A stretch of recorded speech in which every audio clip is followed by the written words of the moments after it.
Hello, everyone, and call to order the Green Committee meeting today. Can we get a roll call, please? Good afternoon, everyone. Representative Emily Kincaid. Here. Councilman Darren Kelly. Here. Councilman Paul Klein. Dr. Shanna Tharp Gilliam. Present. Okay. So first up, we have informational items. We have two agenda subpoints, the GROW final report update and the overview of the GROW agreement. Thank you, Dr. Young. When developing this month's agenda with a lot of new members of the Green Committee, I thought it was prudent to share with the committee the final report, which is a key component of the GROW process, and also give an overview of the GROW agreement, which I haven't done with this committee in many years. And so I think it's time to share with you the key points of the agreement. We'll start with the final report though. Now, the final report is a component of that GROW agreement. When a project gets awarded, they accept the award and they build it. After construction is completed, they have to do post-construction flow monitoring. That's what makes the GROW program different than other grant programs of a similar nature. The final report is the conclusion of that GROW project. And it's laid out how the GROW final report is supposed to be presented to us. We're very prescriptive as to all the components of it. So every one of them, you can read this as built, photos and videos, documentation of the costs, a post-construction monitoring report, a final O&M plan. Remember that in GROW, part of the deal is that if we fund your project, you are committed to 20 years of O&M. So this final report is to tell us, well, what does that 20-year plan look like? And then finally, an assessment of sewer overflow reductions. So what do you believe the impact of this project produced? And then there's additional items for green infrastructure, stream projects, and sewer separation. All of these are specific to the types of project. No two types of projects will give me the same kind of final report. This chart is showing from the beginning of when we got our first final report in the middle of 2018 to now. Just over time, you'll see that sometimes we'll get a final report and time will go by and then we'll get another one. Other times we'll get final reports coming in very quickly. All in all, we got 6 in 2018, 23 in 2019, 2020, 12 in 2021, and last year we got 30 final reports. And I've mentioned this in previous committee meetings. We're starting to see the results of the slowdown during COVID, and now everybody's playing catch up with their projects. And combine that with the municipal consent order agreements, where these types of projects, the municipalities may try to get some credit for the work they've done. We're starting to get more and more final reports throughout the course of this project. And I'm expecting many more to come in the first part of this year. Now, are there any questions about the report submissions over time? I don't have any. When we get a final report, we go through and we do an analysis. And when I say we, it's myself, it's the team from Jacobs. We go through the final report and we make sure, okay, did you do everything that was required in the GROW agreement? And then we go through and we take a look at the monitoring results. How well did your monitoring data match up with what our expectations were? This is a good gauge to tell us, should we be adjusting how we look at various projects over time? And for the most part, we've been pretty much on point. Our assumptions, for the most part, are what the results end up being. Sometimes they're a little bit higher, sometimes they're a little bit lower. But when you look at through and through, I think that our conservative assessments are very reasonable. And for every single final report, we have a summary report where it documents the cost, the project scope, the monitoring and review, and then a lot of notes that we take in regards to that final report. And we do this for every single one that comes in. So we have a record of what our assessment of the final report is. It's more than just them submitting a document and then it going on the shelf. We are looking at every single one of them because there's other consent decree type obligations that we have that are tied into this GROW report.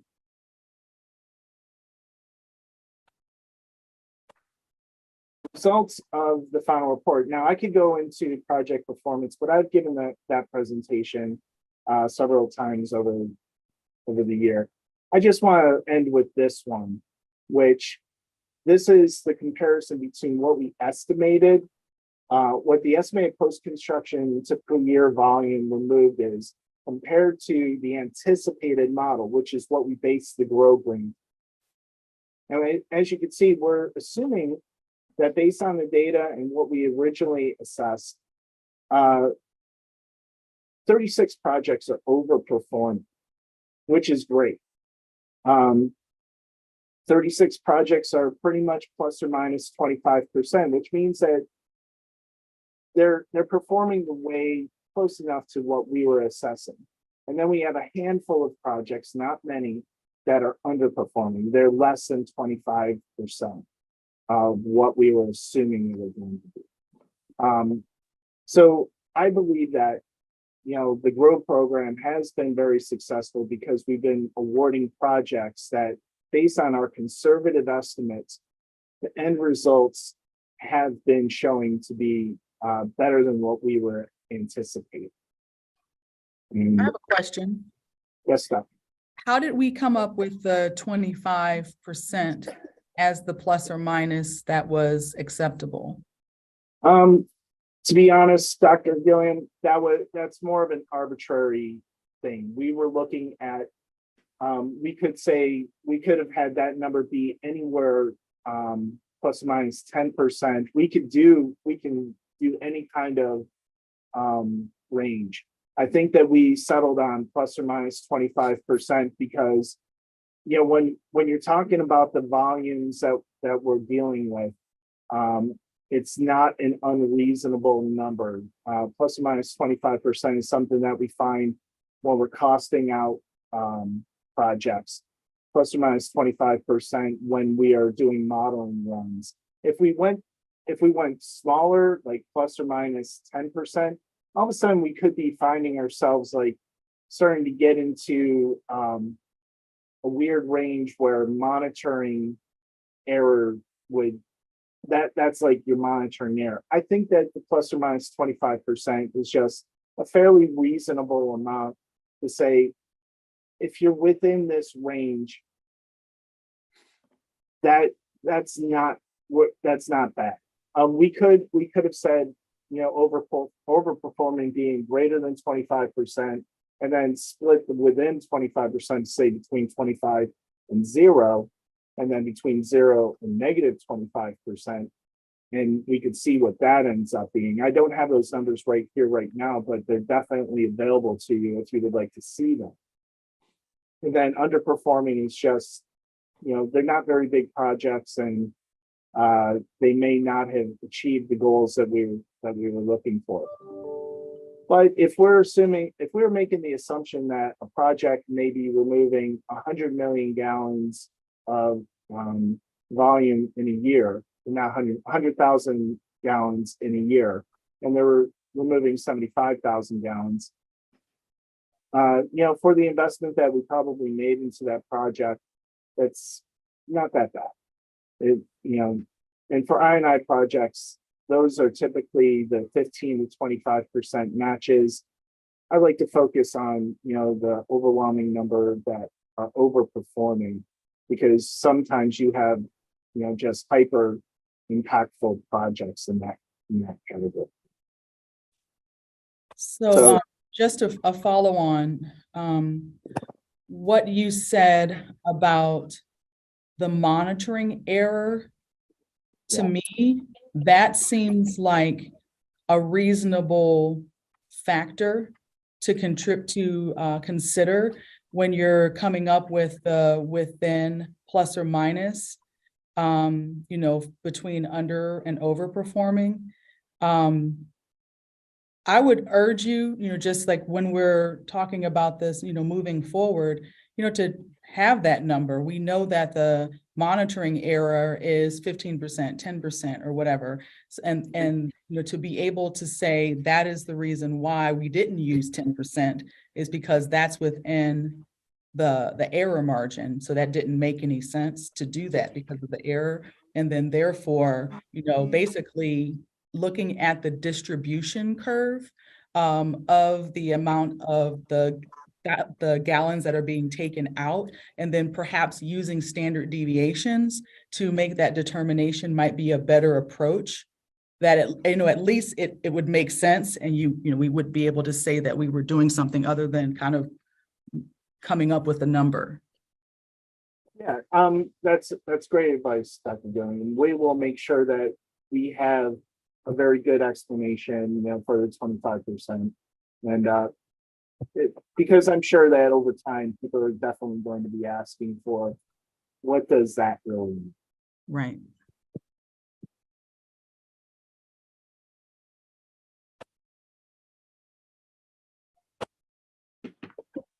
Okay, this was everything in regards to the final reports. I mean, I could have talked about final reports for much longer and go into greater detail, but I wanted to give you a basic overview of the final reports. We have a lot of time to go through performance in other meetings.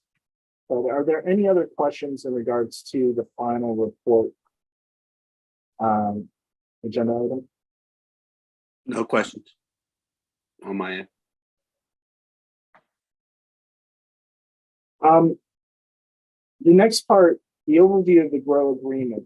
Dr. Gilliam, you've been on the committee longest. I don't even know if I've ever given this to you. I can't recall. But for the rest of the Green Committee members, I know I haven't given this. And I think that it's important because this is the key document that lays out what our expectations are in a GROW agreement, as well as just clearly identifying here's the amount of money that we're going to be providing to you. This document was developed many years ago. Myself, Max Junker, and Karen Fantoni. The three of us just poured through when we were developing GROW. And what does the GROW agreement look like? And it has evolved over the years, but I think we've pretty much settled on a pretty strong agreement over time. And what the intention of this is, I'm not going to go through every single paragraph. There's 31 of them, but I'm going to hit on the important, there's a handful of paragraphs that I think the committee should understand what is involved with those, because they have implications as to how we administer the GROW program and how we expect things to be run. So I'm going to start off just laying out the GROW agreement is a legal document that identifies the terms, responsibilities, and conditions related to how we distribute the funds, and also from outset to the municipalities for the project. It's only 16 pages long. There's 31 paragraphs. And and this, Max, don't laugh at me on this one. All language is legally important, but most of it is boilerplate. But some of the language is very fundamentally in ALCOSAN's best interests. Also in the best interest of the customer municipalities and our growth burden.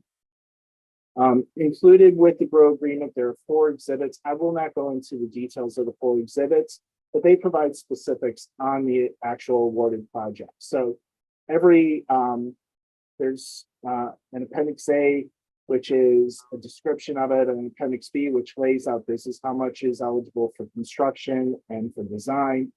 Exhibit C and D are the same for every single project. It's more information to the applicant.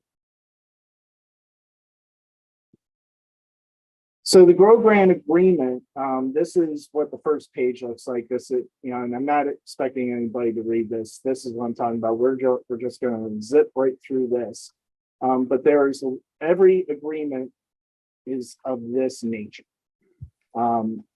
Recitals, what type of agreement it is and what the amount is, what the municipality's obligations are, what ALCOSAN's obligations are, when are the end dates, when's this start. The first paragraph that is most important is, first of many important paragraphs is the grantee's responsibilities, paragraph 5. This lays out property interests. In the past, we have had issues with clearly defining what the property interests are as ALCOSAN's, ALCOSAN's role in this, what we expect from the municipality. Grantee must have the right to do the project. What that means is that the grantee has to own the land, or they have to have an easement on the land. Am I missing anything, Max? Now, those are the big 2, but there are a couple of instances where we've either had a letter of intent or at least some interest in they didn't even have an option, they didn't have an agreement of sale or anything. It was just an idea, and that wouldn't cut it here. So the other parts of these responsibilities, ALCOSAN has unfettered access to the project. The grantee is responsible for paying their contractors. And then the most important part of this, which really drives the program, the grantee is agreeing to 20 years of operation and maintenance on the project after the project has been completed. Karen has said many times, this is what allows ALCOSAN to fund this program, is that obligation. And if they did not have that obligation, we probably wouldn't have a grant program. And Karen wants to agree with that. By all means, she can.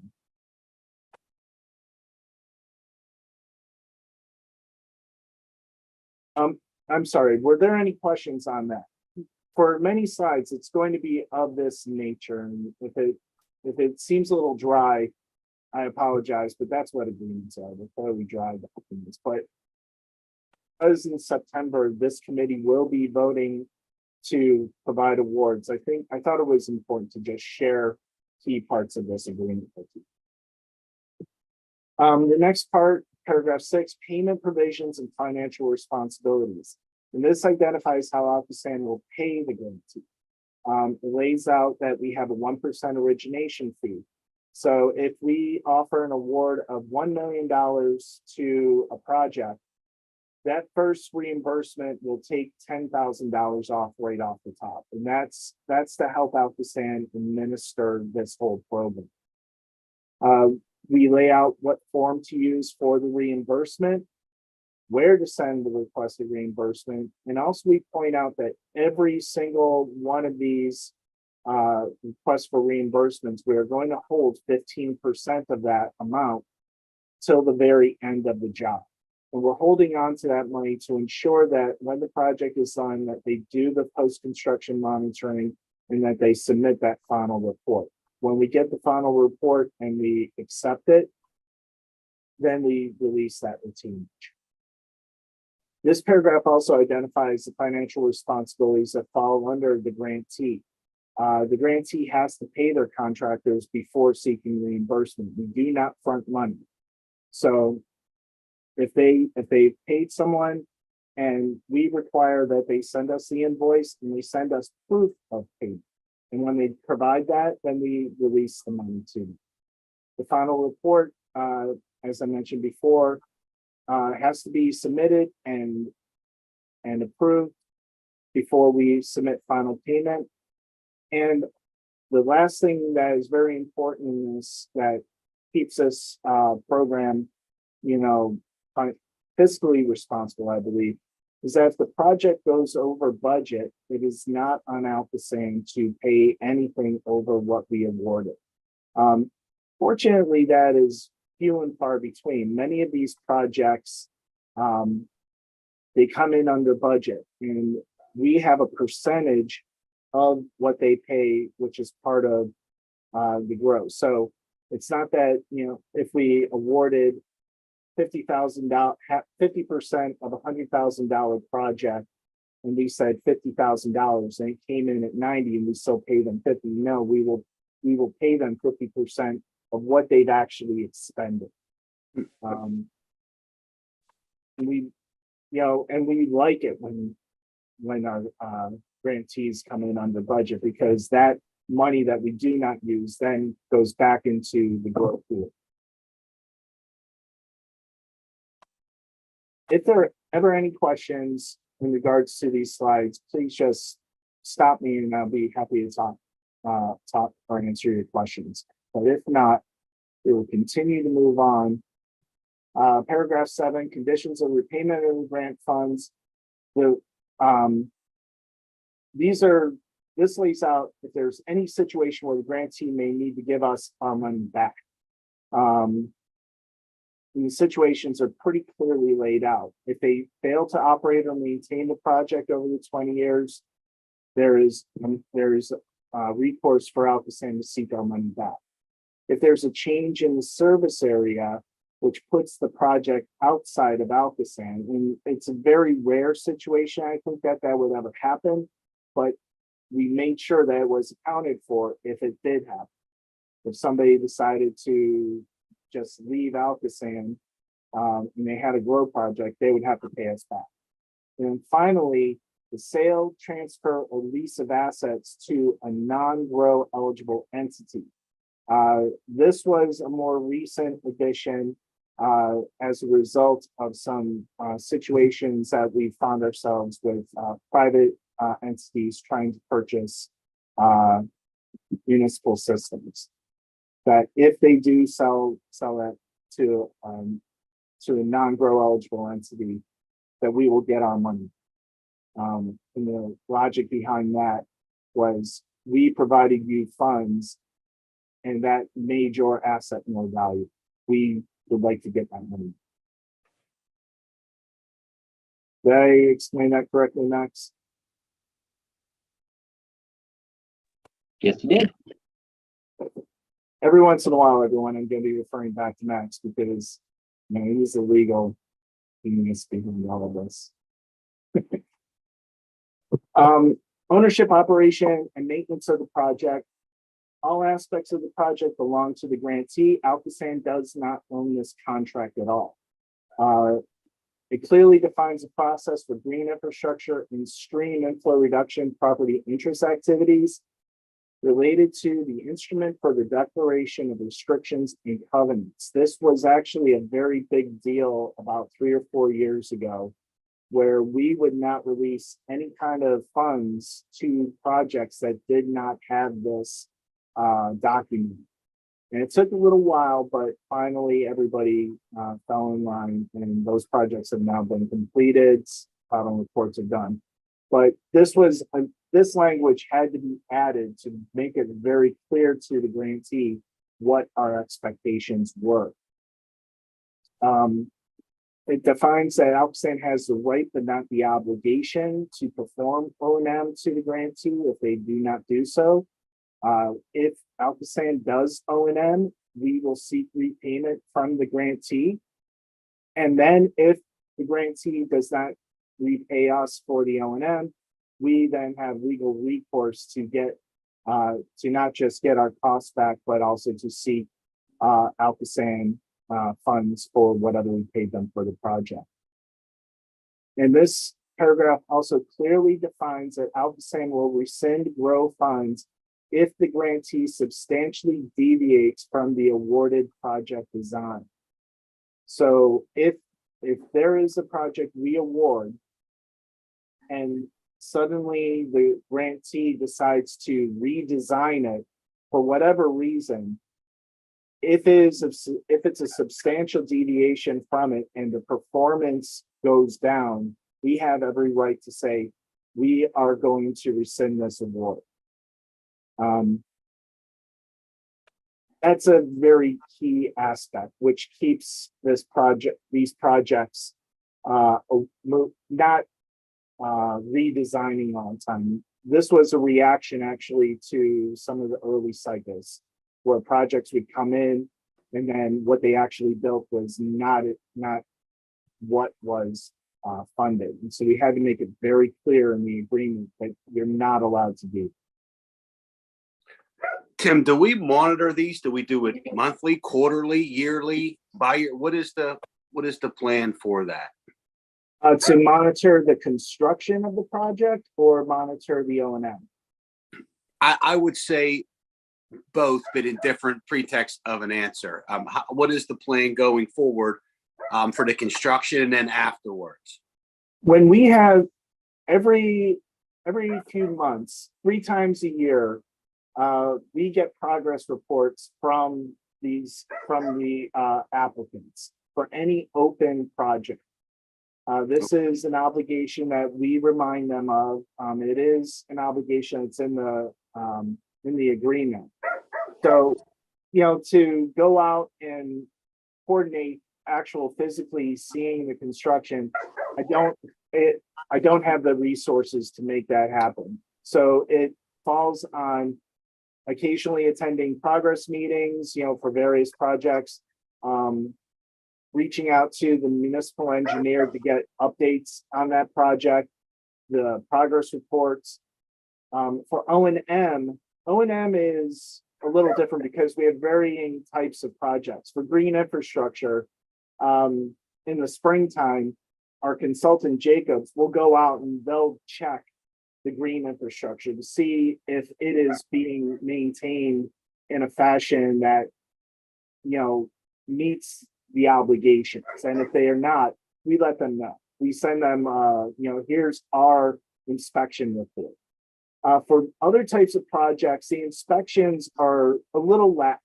I don't want to say lax, say less. Like if you build a brand new pipe in a sewer separation project, it's brand new pipe, and we've seen the post-construction video. So we don't really need to see another video of that until 10 years later.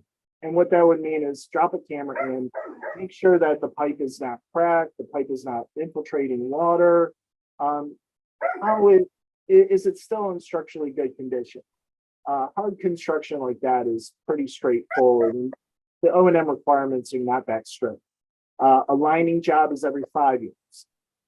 For stream jobs, those are akin to more like green infrastructure, where you want to go out and you want to see how the project is performing.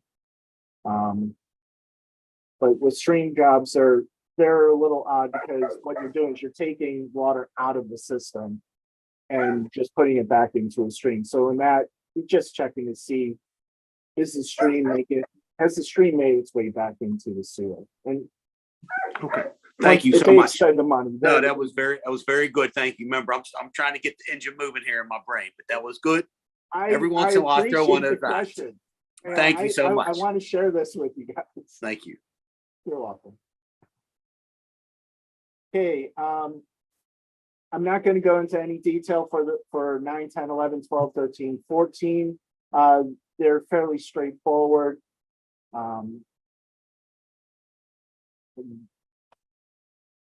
Paragraph 15, I talked a little bit earlier about the progress reports. These are progress reports that are periodic. I remind the municipality and their engineer that you have an obligation to provide these progress reports. And for the most part, I get, I would say 75 to 80% response on time. And for those who don't respond on time, then they get wonderful emails from me asking where their progress reports are. And usually everybody falls in line right away after that. Once I get a final report, I don't need progress reports anymore. And that's, what lays out here is where are you in the design, where are you in construction, are there any new updates to the project? Do you need help with monitoring?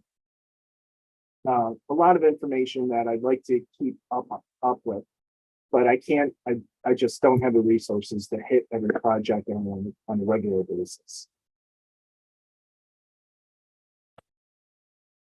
Paragraph 16, acknowledgement of ALCOSAN assistance. Every project, the grantee has to acknowledge the award. If it somehow goes out to the public that we're doing this project and we're helping fund it, they're obligated to at least acknowledge our financial contribution.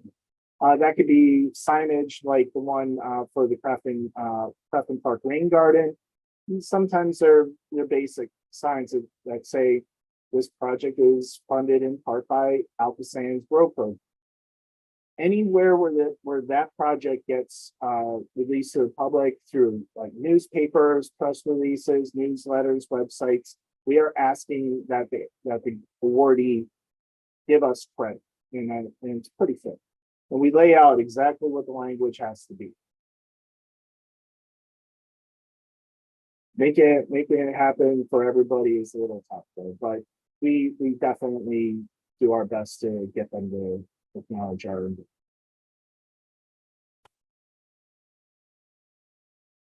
Okay, I'm not saying that the rest of these are unimportant, but I'm pretty sure everybody has things to do at 3 o'clock today, and probably would not want to have me go through everything. Now, audit, for projects that are over an award of over $500,000, the applicant has to do an audit. And then if it's under $500,000, we have the right but not the obligation to do it. That just keeps everything going. And I talked a little bit earlier about the closeout process. Everything else, very, very much legal, very important. Can't leave anything out, but we're not going to talk about it. But I do want to talk about this. This was something that we included in cycle 2 or 3, ensuring that letting the applicants know ALCOSAN has MBE, WB, SDV participation requirement. Though the GROW program does not require, and this is an encouragement that you do the same. And what you see on the screen is the exact language that's in the agreement. And this was voted on by a previous Green Committee, and that's why it's in the agreement. Every change that we've made to the agreement has gone through this committee for review and approval. And the last one, transfer ownership. Dr. Gillen, you may have been on the committee for this one. This was the reaction to third parties looking to take over municipal collection systems, but ALCOSAN's regionalization program also needed to be addressed.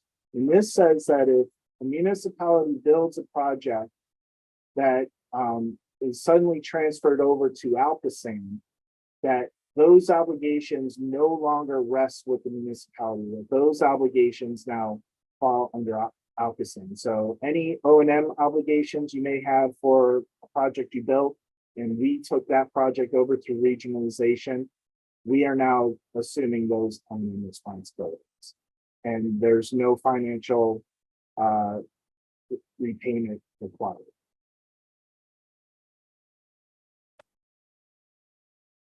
That was it for the agreement. I it's been a while. I really wanted to get this in front of the committee. And are there any questions in regards to the agreement? I think, Thank you. Very nice presentation. Thank you, Tim. I was gonna Thank say you. thank you. I really appreciate all the detail of, I mean, I know broadly about the GROW grants, but I really appreciate the walkthrough. Just one last thing, in September, every September, there'll be, if there is any kind of potential change, that's when we will present that to the committee in September for you guys to, and we'll discuss it, I believe, in July, if there are any potential changes for you to vote on in September prior to awarding but I don't think we've had many changes in the past few years. I think the agreement has kind of settled into a very consistent thing. And Tim, if I could just say, when we're talking about grant agreements, sort of the last comment here is, when the GROW program was conceived and developed, and Tim and Karen and I were tasked with sort of documenting this, putting it together, and there was no a model that we could go to another municipal authority or say, what did you do? I mean, we had to create this from scratch. So we did look to a lot of other sources, like the Commonwealth Financing Authority. We sort of modeled our grant agreement off them and the program guidelines, which tie into the agreement, and then had to think about stormwater operation and maintenance agreements and what DEP does. So it really was merged together and was necessary because, I mean, this is ratepayer money. This is not going into the deep tunnel system. It's not going into the plant. It is out in the customer municipalities. And so we needed to put in some, I guess we'll call them hooks, where ALCOSAN would get an interest in the facility, be able to monitor it, be able to go in and fix it if needed, so that we could justify the restrictions from the Municipality Authorities Act over the use of ratepayer funds. And really, I think it's a attestation to Tim's shepherding this project through going into, was it cycle 9 now or so, or 8? So, but it was 1 year of prep to begin. So I always counted that as the first one. But, we've had a couple of, small disagreements from time to time with some of the customer municipalities, but by and large, we have not needed to, invoke many of these provisions that are in there to protect ALCOSAN because of that level of cooperation and the leadership that Tim has shown in explaining all of this to the municipalities and other municipal authorities. And it's he gets even more accolades because this was something that was completely unprecedented and nobody had ever done, and has become a model itself for other municipal authorities. Indeed. Indeed. Yeah, thank you very much for the presentation and also for all of the work that you do and have done in developing, because I remember the myriad tables and charts and things that were used to basically develop the structures and the protocols that we're hearing about and that are working in our region. So thank you for that. Okay. So moving on, action items. So there are 2 motions that we will be hearing a bit about, so we can take those to the board meeting. The first one is the motion. Did we miss a slide or are we okay? No, this is the motion. And here are. So the first motion says, motion to modify grant agreements for the green revitalization of our waterways, the GROW program, by extending the term of contract. All right, go ahead. Yes, on the slide, you'll see several GROW projects.